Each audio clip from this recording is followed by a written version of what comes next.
Hello everyone. If you like what I'm doing here, please consider subscribing, liking, and commenting. It would really help the channel out quite a bit. Thank you very much. Almost all the shows that you hear on this channel were produced around 60 to 90 years ago. It was a different time and a different era. Stereotypical portrayals and comments were the norm back then. Many old-time radio shows contained some material that today some would find objectable in some fashion. This is history, and this was the way it was.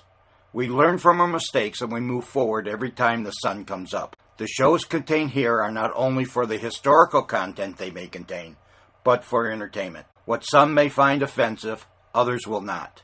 If you find you are easily triggered by stereotypical portrayals or comments, I suggest you immediately stop listening, unsubscribe, and find other avenues of entertainment.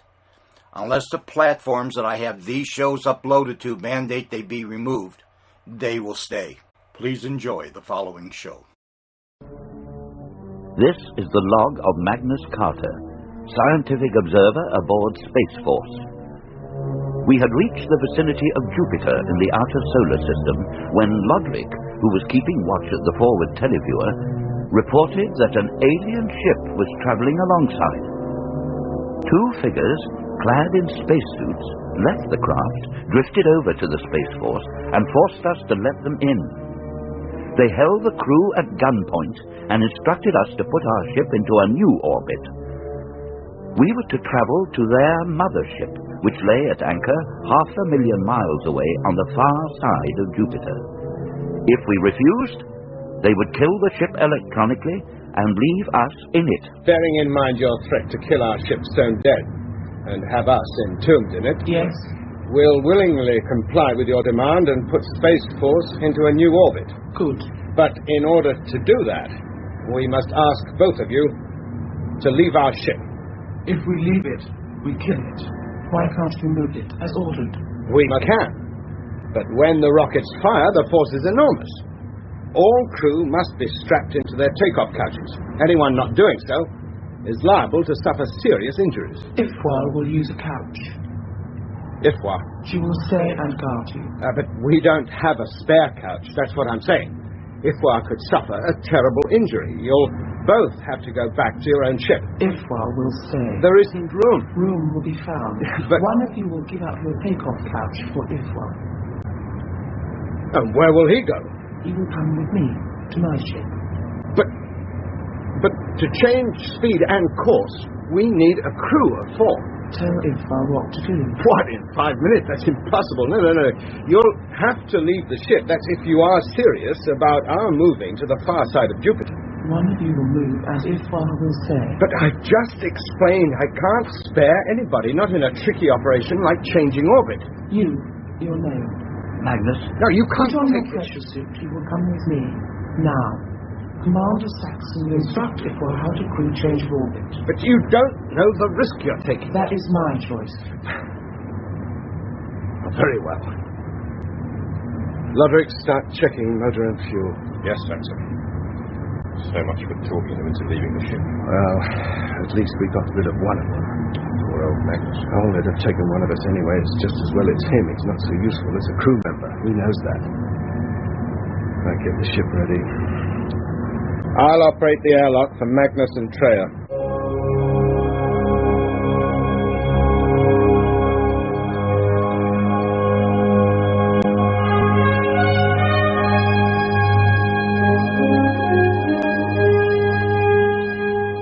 Space Force, an interstellar encounter starring Barry Foster, Nigel Stock, Nicky Henson, and Tonya Soba.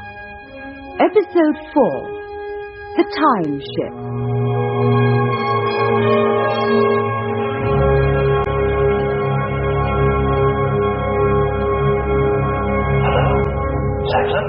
Hearing you, Magnus. Safely aboard the alien ship, and you should see it. Extraordinary. You can tell us later. I certainly will. I've never seen anything like it. Victoria wants to talk to you. Put her on. You will follow us. Keep close behind. No. This ship doesn't operate that way. I need to know the exact orbital angle to aim at. We can fire the motors only when we're in position. And when will that be? I can't say until I know the target position on the other side of Jupiter. Well, we'll give you all that information. I see. Tell me precisely what you need to know. The exact position of your ship, its orbital speed, and distance from the planet's surface. Computed. That was quick. What does it say? We reach apogee in 25 minutes. That's not long enough. We'll never be ready. You must. You have no choice. I'm telling you, we Do need not to keep... dispute with me. Begin work. 25 minutes. Begin We'll not working or I fire. You can't threaten me. Roderick, do as they No, say. Saxon, they can't force me. But we can. Why, you... Roderick, watch out! The gun! I'll get it. Careful, Chipper! No! What have you done to him? Stand back or I fire. No, Roderick, stay still. I'm not going to let... Roderick! You keep calm. What's happening, Ifra? They're attempting to attack me. You are hurt? No, they have little strength. I will report this to Silver Control. Say they are unarmed, but dangerous. You all right, Chipper? I think so. I'll bang my head on the televiewer. She packs a punch like a mule. You surprised? 7 feet tall and the physique to go with it. That was a stupid thing to do, Roderick. Sorry, Saxon. Lucky for you, Chipper intervened. You'll flung across the cabin for my trouble. Next time, I will shoot. Don't do anything like that again. I couldn't help it. She made me mad. Well, you can work off some of that aggression by getting the ship ready for orbit change. I'll check the motor and fuel supply. If what? Yes? I'll show you how to operate the safety straps and position your couch. No. I will take care of myself. But You are not to be trusted. Good try, Saxon. I wonder how Magnus is getting on their ship.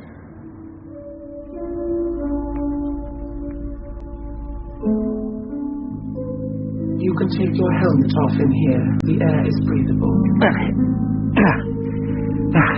Thank you. Tell me, do all people where you come from have silver hair and silver skins? None of us has either. But you... The silver is sprayed on.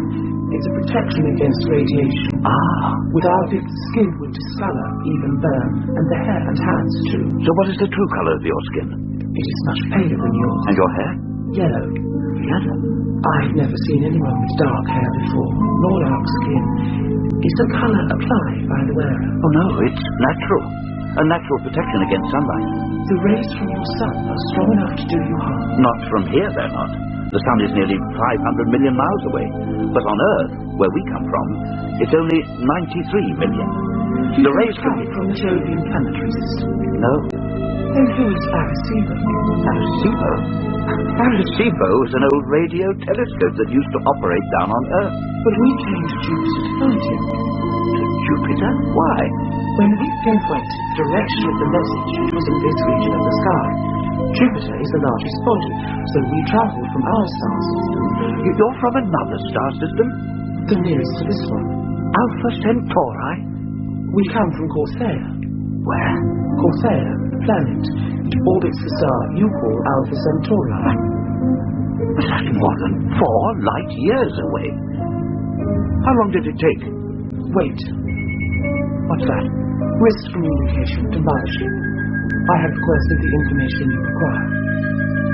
She advises that the time taken to travel from our star system to yours was 1/12 of the Jupiter year. 1/12? That's about 1 Earth year. 1 Earth year? To travel 4.5 light years? Including acceleration and deceleration. Actual travel time could not be more than a few seconds. What? To break through the time barrier. Hello, Magnus. Space Force calling. Oh, hello, Space Force, receiving you. We're about to fire the motors. Motors will fire in 20 seconds. Well, good luck. We'll keep an eye on you. Keep out of the way. 70. Could be one almighty crash. Presumably, we also have to change orbit, Claire. Yes. Well, shouldn't we prepare for it? There is no need. But surely, when the motors fire and G increases... Acceleration is gentle. You'll hardly feel it. Then Space Force will pull away from us. Briefly. Ship accelerating. We shall overtake your ship in 15 minutes and arrive at the mothership in 19 hours.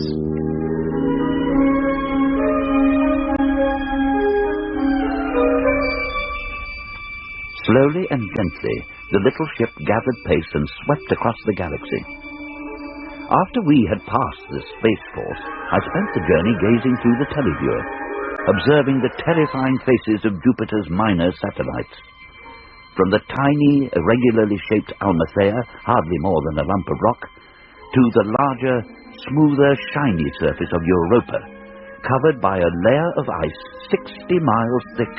But the most terrifying sight was the close-up view of Io, whose orbit is so close to the planet. The interior of Io is constantly on the boil.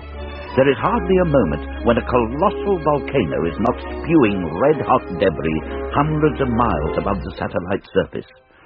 By constantly ejecting its red-hot interior onto its own surface, Io is slowly turning itself inside out. I had totally lost myself in the contemplation of Jupiter's fiery and icy children, when Claire tapped me on the shoulder. Look there, in the center of the frame. That bright circle of light? That is our mothership. Bring her closer. We assume control. It fills the whole screen. Bigger if you want. Is that a ship? A spaceship? A starship. It must be colossal. It is average for this type of vessel. We shall soon be there. How do you slow down? We have been doing so for some time. But I didn't see you do anything. We are completely under the mothership's control. We home in on her beam. She slows us down. She brings us into the landing dock. It is all automatic. That makes Space Force appear primitive. How will they slow down to enter the landing dock? Saxon will handle it. With considerable help from the computer, of course. Ifwell must not come to any harm.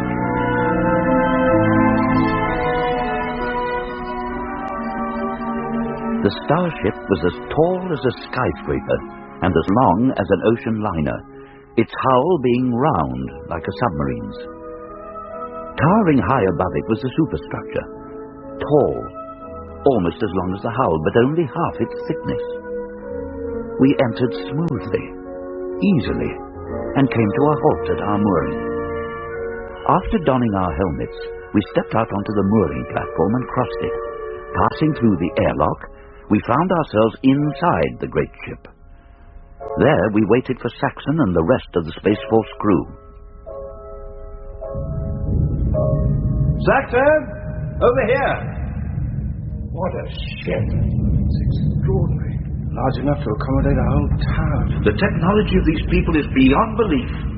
How did Ifwa react to our primitive efforts? She didn't like it very much. Are they all here? Do you know where they have to be put? Grey living area. It's not far. We can take the travelator. Keep close together. Do not attempt to get away. Follow the grey corridor with a silver line. Where's that? Entrance over there. We start on the slow platform, change over to the faster one. How much further? We are close now. Who are the people we keep passing? Members of the starship crew. Why are they dressed in coloured suits? Different colours indicate their trade. The colours of the corridors indicate the ship's area. What do these colours represent? In this area, mostly domestic. Grey, living quarters.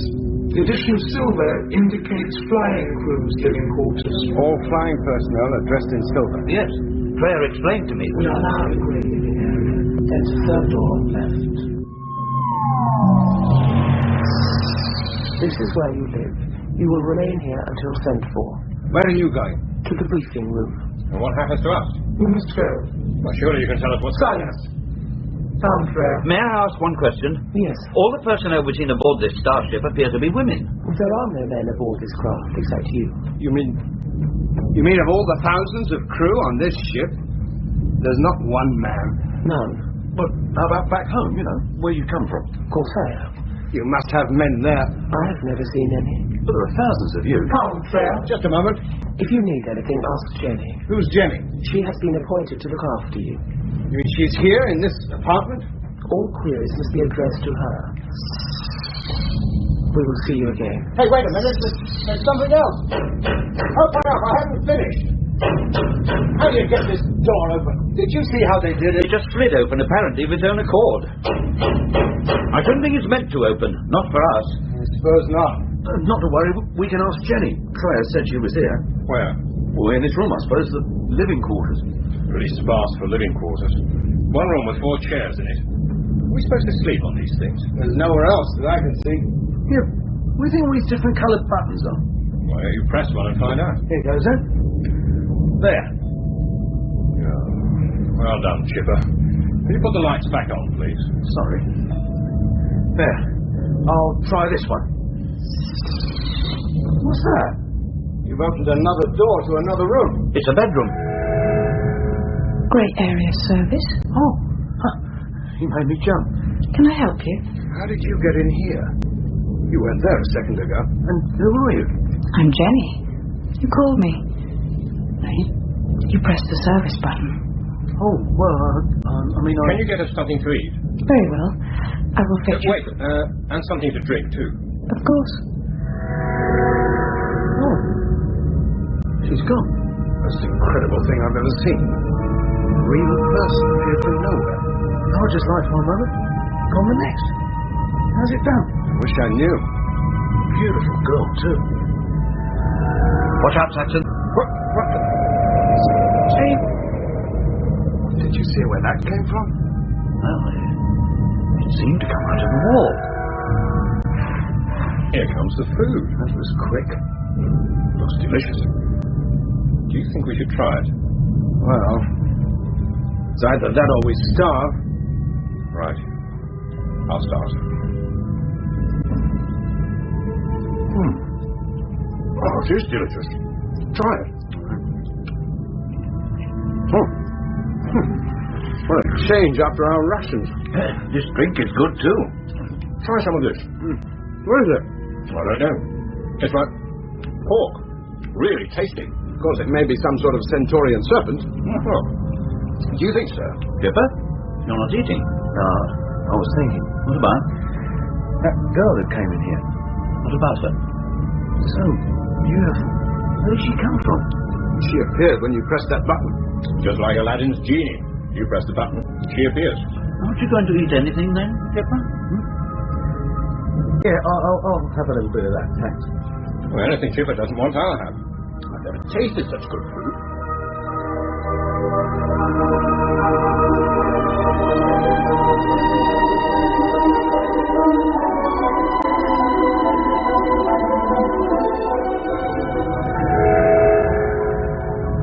You summoned me. Yes. You would like the table removed. Yes. Stand clear.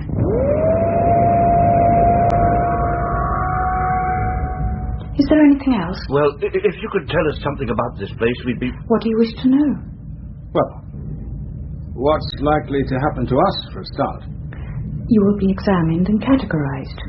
You will then be taken back to Corthia, or cast adrift, in your own vessel. How else did you expect to be treated? Like human beings. If your classification is high, you might be taken to Lochtan. What happens there? That is where all Centaurian males are banished to. Whatever for? To work. Work. As slaves. We can't be Well, Unless you are lucky enough to be classified in the primary category. Which is? Breeding. Centaurian civilization may be all female, but it still has to reproduce. There are very few men lucky enough to be selected for that purpose. Lucky. Sounds like hard work to me. Oh no. They lead a rich and easy life. Receive the best food, best living conditions. Sounds rather dull, then. Excuse me, what are the chances of being selected as a breeder? Do not get a mistaken impression of breeding. The chosen males are merely donors. There is no direct contact with any of the women. What do you look for in a donor, then? Not me, the council. To be a breeder, a male must have a supremely high intelligence quota, good physique and disposition. Oh, I see. Do you think that we would... No, it is unlikely. You do not even have the simple ability to communicate telepathically.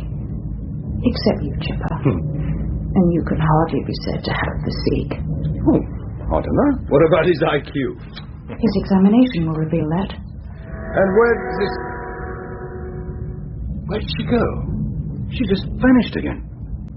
I don't understand. How does she do it?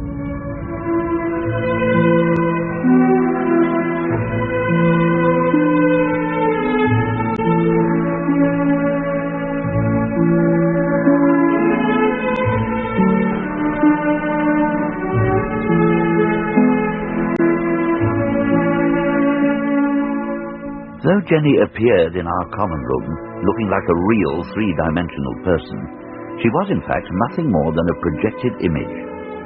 Even so, she carried a charm and personality that conquered us all. But especially Chipper. Whenever she appeared, and he pressed the service button on the least excuse, he spoke to her gently and warmly. She also had a special tone of voice for him, which affected him deeply. Soon it was obvious that Chipper was falling in love with this apparition, and to our consternation, the apparition appeared to be encouraging him. Then one time, Jenny appeared without being called.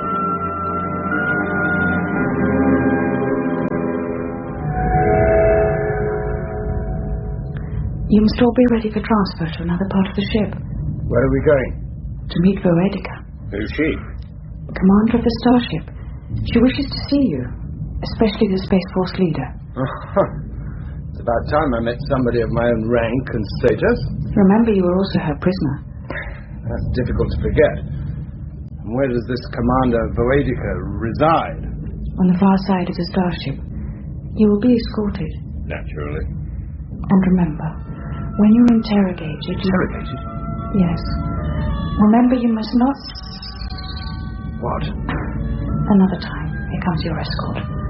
Be humble and respectful before Voedica. Yes, but what Come with us! Now! Very well.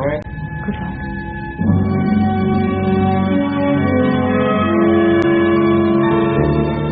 We were taken through a number of moving corridors and carried upwards in the general direction of the front end of the ship.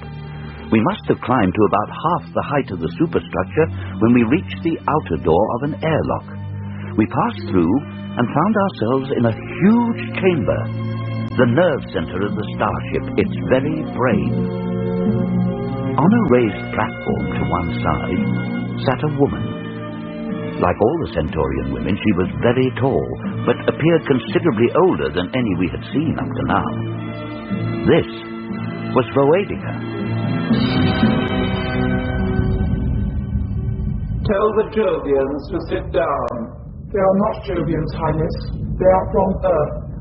Which is their commander? I am Commander Saxon Berry. Is what you see on the screen the planet you hail from? Yes, it is. A remarkable picture. It's three-dimensional. How can they achieve such an incredibly close-up view?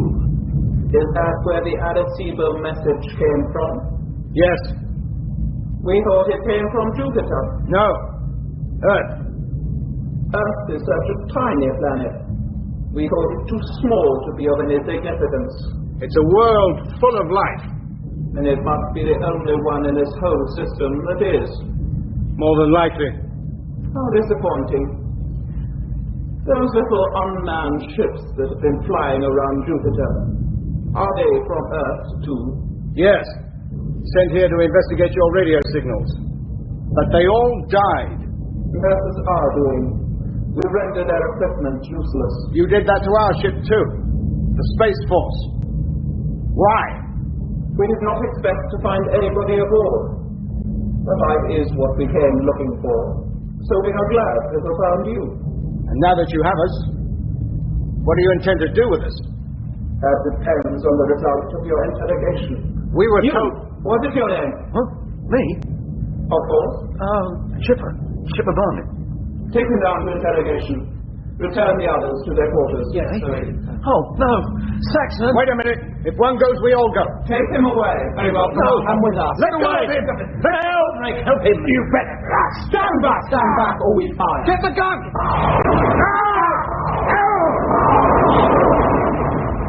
Oh, what have you done? You've killed them.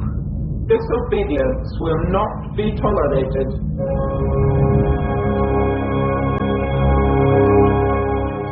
In that episode of Space Force, Chipper was played by Nicky Henson, Magnus by Nigel Stock, Saxon by Barry Foster, and Loderick by Tonya Sober, with Teresa Stretfield, Wendy Murray, Jenny Twigg, and Lolly Cockrell.